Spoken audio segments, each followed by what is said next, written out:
오늘 우리가 함께 읽은 이 본문의 말씀은 선지자 엘리사의 명령을 받은 한 제자가 북이스라엘의 군대 장관으로 지내고 있었던 예후를 찾아가 그의 머리에 기름을 붓고 그를 북이스라엘의 왕으로 세우는 장면이죠. 오늘 본문 6절을 보시면 그 제자가 예후에게 이렇게 말합니다.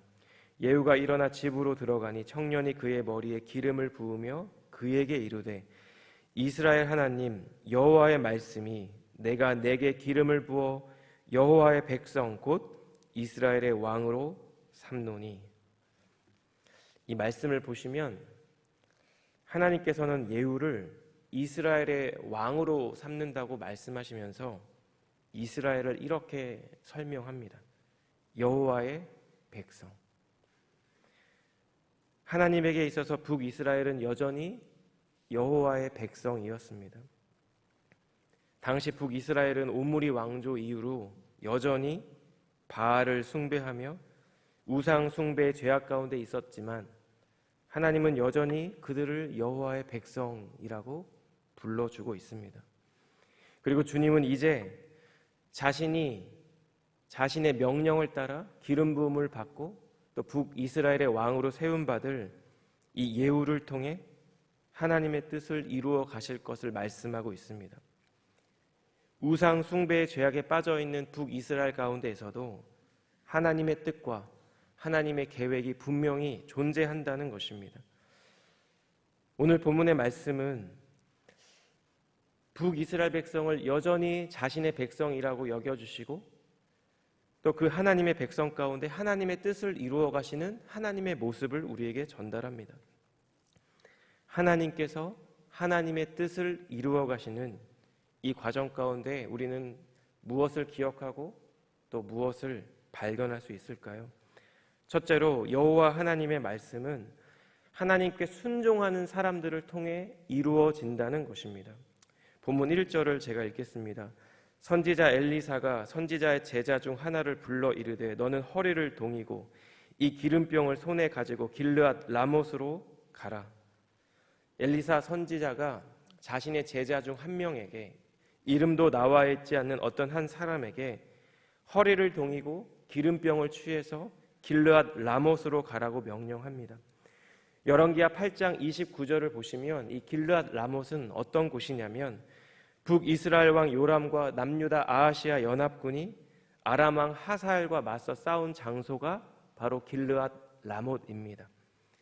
이곳에서 북이스라엘 왕 요람이 부상을 당해서 이스라엘로 피신을 하게 되는데요. 아마도 여러 군대 장관 중 한 명인 예후는 이 전쟁터에 남아서 아람과의 전쟁을 계속 수행하고 있었을 것입니다. 바로 이런 상황 가운데 한 사람을 이 길르앗 라못에게 보내고 있는 것이죠.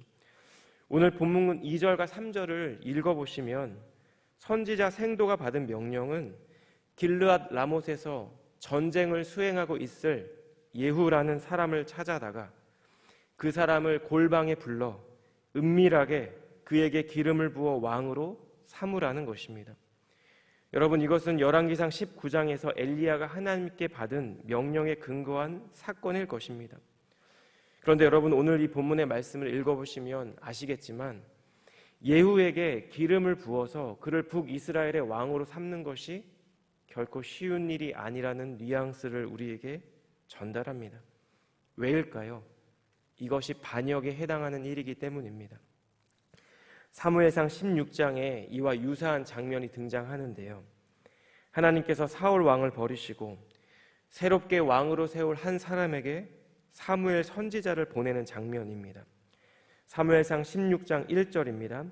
여호와께서 사무엘에게 이르시되 내가 이미 사울을 버려 이스라엘 왕이 되지 못하게 하였거늘 내가 그를 위하여 언제까지 슬퍼하겠느냐. 너는 뿔에 기름을 채워가지고 가라. 내가 너를 베들레헴 사람 이새에게로 보내리니 이는 내가 그의 아들 중에 한 왕을 보았느니라 하시니라. 사랑하는 여러분, 사울을 왕으로 세우시고 왕이었던 사울을 그 왕위에서 패하시는 분이 누구일까요? 하나님입니다. 사울을 대신해서 그를 대신에 왕으로 세울 한 사람을 정하고 이스라엘의 두 번째 왕으로 새롭게 세우시는 분도 누구일까요? 여호와 하나님이죠. 그런데 이러한 하나님의 명령 앞에서 엘리사가 아니라 사무엘이 이렇게 대답합니다. 2절과 3절이 이렇습니다. 사무엘에 이르되 내가 어찌 갈 수 있으리이까? 사울이 들으면 나를 죽이리이다 하니 여호와께서 이르시되 너는 암송아지를 끌고 가서 말하기를 내가 여호와께 제사를 드리러 왔다 하고 이새를 제사에 청하라. 내가 내게 행할 일을 가르치리니 내가 내게 알게 하는 자에게 나를 위하여 기름을 부을지니라. 여러분, 사무엘의 반응을 잘 보시면 사무엘은 지금 자신의 입장과 곤란한 처지를 하나님께 하소연하고 있습니다. 사울이 만약에 이 사실을 알게 되면 자신을 분명히 죽일 것이라는 그런 하소연이죠. 너무나 당연한 말입니다. 이것은 어쩌면 오늘 본문에서 엘리사 선지자가 직접 예후를 찾아가지 않은 이유일지도 모릅니다. 그런데 여러분, 중요한 것은 사무엘의 이러한 대답에 대해서 하나님께서 사무엘을 책망하지 않는다는 것입니다. 그에게 담대한 믿음을 가지라고 도전하지 않는다는 것입니다. 하나님은 사무엘의 말을 들어주셨고 이해해 주셨습니다. 그리고 다른 대안을 제시해 주셨습니다. 암송아지를 끌고 가서 여호와께 제사를 드리며 이새의 가족들을 이 제사에 청하라는 것입니다.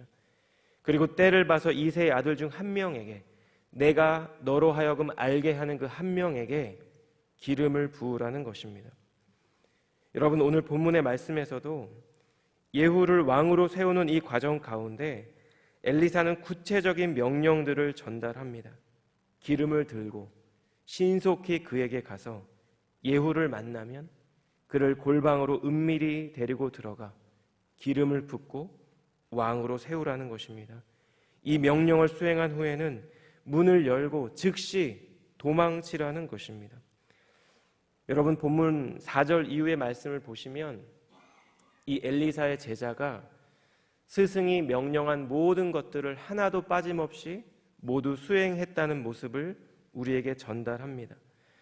여러분, 자신의 사명을 하는 이 청년은 앞으로 북이스라엘의 왕이 될 예후에게 자신이 누구인지 말하지 않습니다. 자신의 이름도 얘기하지 않습니다. 자신이 누구인지 자신을 어필하지 않습니다. 스승의 명령을 따라 모든 말씀을 전하고 기름을 붓고 왕으로 세운 후에 문을 열고 도망칩니다. 처음부터 끝까지 선지자 엘리사의 말씀에 순종한 것입니다. 저는 이러한 본문의 말씀을 묵상하며 하나님의 뜻이 이루어지는 과정 가운데 분명히 누군가의 수고와 헌신과 희생이 드려진다는 생각이 들었습니다. 때로는 대가가 지불됩니다. 커다란 어려움을 겪을 수도 있습니다. 하나님의 뜻이라고 해서 항상 순적하게 진행된다는 보장이 없다는 것입니다.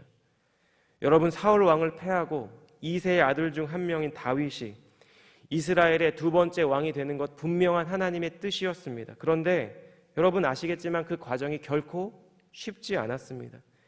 소년 다윗은 선지자 사무엘에게 기름을 받고 10년 가까이 도망자 신세로 지내야 했습니다.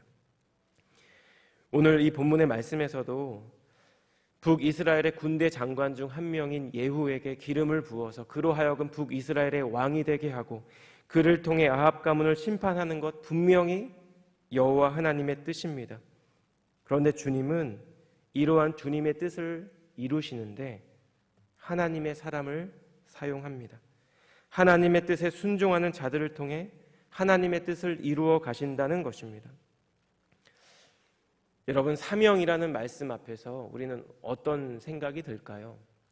부담스럽죠. 저도 부담스럽습니다. 어떤 분들은 사명이 오지의 선교지에 나가 있는 선교사님들이나 아니면 교회를 섬기는 목회자에게만 해당되는 내용이라고 생각하시기도 합니다. 그런데 여러분, 우리가 예수 그리스도를 구세주와 주인으로 고백한 그 순간부터 여러분, 우리에게는 동일한 사명이 주어진 사람들입니다. 우리가 고백한 대로 이 땅에서 예수님이 나의 구세주이시고 예수님이 나의 주인된 삶을 살아내는 것이 사명이죠. 예수님께서 나를 용납하셨던 것처럼 나도 다른 누군가를 용서하고 용납하는 것이 사명입니다. 예수께서 나를 끝까지 사랑하신 것처럼 나도 누군가를 끝까지 사랑하는 것이 사명입니다. 삼위일체 하나님께서 온전히 하나 되신 것처럼 우리도 우리를 몸으로 지체로 부르신 그 교회에서 온전히 하나됨을 이루는 것이 바로 사명입니다. 우리의 삶의 자리에서, 공예배의 자리에서 살아계신 하나님을 예배하고 우리의 삶으로 예수 그리스도의 복음과 사랑을 전하는 것이 우리가 우리 주님께 받은 사명이라는 것입니다. 여러분, 사명은 이처럼 우리 모두의 것입니다. 사명 없는 성도는 이 땅에 존재하지 않습니다. 주님은 우리 모두를 주님의 뜻을 이루어가는 사명자로 부르셨고, 그런데 여러분, 중요한 것은 우리가 그 일들을 감당할 때 우리가 겪는 어려움과 우리가 겪는 두려움도 알고 계신다는 것입니다. 주님은 우리가 그 사명을 감당할 수 있도록 우리 안에 내주하시는 성령 하나님을 통해 말할 수 없는 탄식으로 우리를 위하여 친히 간구해 주신다는 것입니다. 여러 시행착오 가운데서도 주님은 우리를 위해, 그리고 우리를 통해 당신의 신실한 사명자들을 통해 주님의 뜻을 이루어 가실 줄 믿습니다. 오늘 이 아침 하나님의 이러한 말씀 앞에 서 있는 우리 모두에게 하나님의 선한 도구로, 신실한 일꾼으로, 충성스러운 종으로 부르시는 주님의 부르심을 발견하고 우리의 삶의 자리에서 하나님의 뜻을 이루는 귀한 도구로, 축복의 통로로 존귀하게 사용되고 쓰임받는 우리 사랑하는 성도님들 되시기를 주님 이름으로 축복합니다. 두 번째로 본문의 말씀이 전달하는 교훈은 이것입니다. 하나님의 말씀은 우리의 삶의 자리에서 반드시 이루어진다는 것입니다. 여러분, 한번 생각해 보십시오. 전쟁 중에 신분이 명확치 않은 어떤 한 사람이 군대 진영을 방문합니다. 그의 행색이나 차림이 아마 범상치 않았을 것입니다. 선지자 생도처럼 보였을 수도 있습니다. 그런데 그 사람이 여러 군대 장관들 중 한 명, 예후를 지목해 그를 데리고 골방으로 들어갑니다. 그리고 무언가 이야기를 나누더니 불이 나게 가는 것이죠. 여러분, 밖에 있던 사람들은 안에서 어떤 일이 일어났는지 궁금했을 것입니다. 본문 1절을 보시면 그의 주인의 신복들이라고 표현합니다. 신복들, 신하들이라는 것이죠. 11절을 제가 읽겠습니다. 예후가 나와서 그의 주인의 신복들에게 이르니 한 사람이 그에게 묻되 평안하냐? 그 미친 자가 무슨 까닭으로 그대에게 왔더냐? 대답하되 그대들이 그 사람과 그가 말한 것을 알리라 하더라. 여러분, 흥미로운 표현이 있죠. 이 요람왕의 신복들이 이 엘리사의 제자를 미친 자라고 표현합니다. 이것은 당시 북이스라엘 사람들이 선지자 생도를 어떻게 바라보고 있는지를 우리에게 전달하는 어떤 힌트처럼 보여집니다. 그들의 생활 방식이나 아니면 복장이나 말하는 방식을 어색하게 느끼고 표현하는 것일 수도 있고, 당시 북이스라엘 안에 있었던 반 여호와 신앙이 이처럼 하나님의 선지자를 미친 자로 홀대하는 것으로 나타내는 표현으로도 해석될 수 있습니다. 그대들이 그 사람과 그가 말한 것을 알게 될 것입니다. 여러분, 예후의 이 말은 모호한 대답이죠. 골방에서 어떤 일이 있었는지 말하기를 원치 않는다는 것입니다. 그런데 여러분, 자세히 생각해 보시면 예후 입장에서 이 이야기를 자세하게 얘기하지 않을 수가 없습니다. 왜냐하면 그의 머리는 여전히 이미 기름으로 젖어 있었을 것이기 때문입니다. 상황이 이렇게 되자 예후가 체념했다는 듯이 이렇게 말하죠. 12절 하반부입니다. 그가 이리 내게 말하여 이르기를 여호와의 말씀이 내가 내게 기름을 부어 이스라엘 왕으로 삼는다 하셨다 하더라 하는지라. 여러분, 예후가 이 말을 할 때 얼마나 불안했을까요? 긴장이 됐을 것입니다. 왜냐하면 그 이유가 어찌됐든 이것은 반역에 해당하는 일이기 때문입니다. 누군가 예후를 배신하고 이 사실을 요람에게 알린다면 그는 반역죄로 체포되어 처형될 것이 뻔한 일이기 때문입니다. 그런데 여러분, 13절을 보시면 무리가 각각 자기의 옷을 급히 가져다가 섬돌 위 곧 예후의 밑에 깔고 나팔을 불며 이르되 예후는 왕이라 하니라. 여러분, 우리는 예후가 이 일을 예상했는지 알 수 없습니다. 군대 장관들의 마음이, 왕의 신복들의 마음이 이미 자신에게로 향했는지 예후가 알았는지도 모르겠습니다. 그런데 여러분, 한 가지 확실한 것은 전혀 예상하지 못했던 어떤 한 사람이 방문하고 그를 통해 기름 부음을 받으며 자신을 향한 하나님의 사명을 전달받은 후에 이 일이 일어났다는 것입니다. 보이지 않는 하나님의 섭리와 역사하심 가운데 북이스라엘에서 예후 가문이 시작되었다는 것입니다. 여러분, 열왕기상 19장에 보시면 호렙산 어떤 한 동굴에 우거하고 있었던 엘리야의 이야기가 나오죠. 거기서 세미한 음성 가운데 하나님께서 엘리야에게 말씀합니다. 하사엘에게 기름을 부어 아람의 왕이 되게 하라. 님시의 아들 예후에게 기름을 부어 이스라엘의 왕이 되게 하라. 엘리사에게 기름을 부어 선지자가 되게 하라. 여러분, 제가 말씀드린 이 세 가지는 모두 어떻게 되었나요? 모두 성취되었습니다. 오래전 하나님이 엘리야에게 주셨던 말씀과 명령이, 예언의 말씀이 마침내 우리 눈앞에서 성취되고 실행되고 있는 것을 우리가 보고 있다는 것입니다.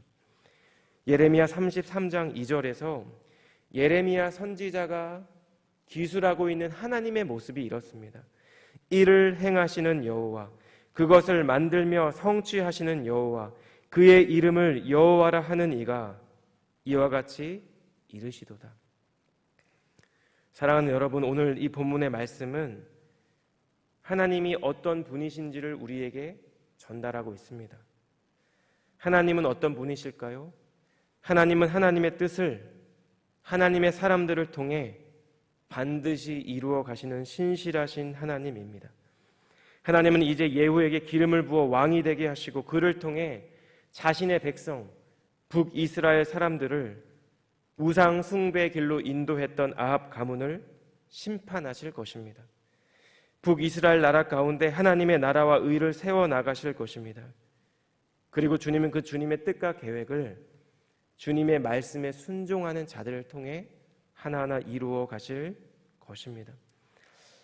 사랑하는 여러분, 오늘 주어진 이 말씀을 기억하며 우리의 삶의 자리가 하나님의 뜻과 계획이 이루어지는 곳 되기를 주님의 이름으로 축복합니다. 우리의 일상의 삶이 우리가 어떤 특별한 일을 해서가 아니라 우리의 일상의 삶이 하나님의 뜻을 이루어가는 도구가 되기를 주님의 이름으로 축복합니다. 하나님의 마음과 하나님의 뜻과 하나님의 계획을 알고 행하며 우리 주님과 함께 주님의 그 뜻을 이루어가는 영광스러운 성도의 삶을 살아가는, 그 삶을 살아내는 우리 사랑하는 성도님들 되시기를 주님 이름으로 축복합니다. 기도하겠습니다. 사랑하는 하나님, 오늘도 저희 모두를 예배의 자리로 인도하여 주심을 감사합니다. 하나님, 우리를 향한 주님의 선하신 뜻과 계획이 하나님 우리의 삶의 자리에서 우리의 가정과 교회와 직장과 생업터에서 온전히 이루어지게 하여 주시기를 원합니다. 우리의 삶이, 우리의 수고와 우리의 섬김과 우리가 행하는 어떤 사역이 주님의 거룩하신 뜻을 이루는 존귀한 도구 되게 하여 주시옵소서. 우리의 삶의 자리에서 하나님의 뜻이 이루어지며 그 가운데 주님께 온전히 쓰임받는 복된 삶을 살아가는 저희 모두가 될 수 있도록 하나님 은혜 베풀어 주시고 우리 모두와 함께하여 주시옵소서. 감사드리며 이 모든 말씀 예수님의 존귀하신 이름으로 기도드렸습니다. 아멘.